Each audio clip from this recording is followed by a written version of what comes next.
तर नमस्कार मित्रांनो, स्वागत आहे तुमचं आपल्या व्हिडिओमध्ये. आणि आज आपण इथे ह्या व्हिडिओमध्ये तुम्हाला सांगणार आहे की बागाची कमळ मोडताना घ्यायची काळजी आणि कमळ कसं मोडायचं किंवा कसं कसं मॅनेजमेंट करायचं ही बी एक नाजूक विषय आहे. तर सगळ्यात महत्त्वाचं, ह्या कमळाच्या अशा खालच्या जी कवळ्या फाण्या त्या काढून घ्यायच्या, आपल्याला जेवढ्या राखायच्या तेवढ्या, आणि ह्या असं कमळ असं धरून मोडायचं असतं. ही तिकडं पलीकडल्या कचऱ्याच्या पाट्यात टाकायचा. आता दुसरा पॉईंट, तुम्ही वरनं जी कॅप असते का, ह्या कॅपला लक्ष द्या. ही कॅप महत्वाची. ही कॅप अशा लाकडाने वर दाबून घ्यायची.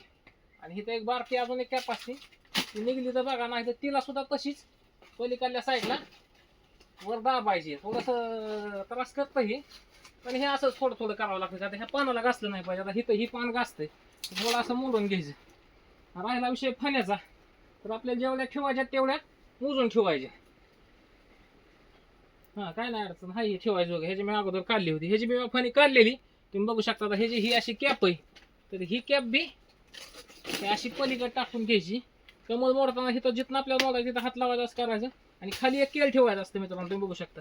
ही केळ का महत्वाचं आहे, खालनं दांड्याला जरी बुरशी आली तर ह्या केळापर्यंत जी ती वर येत नाही.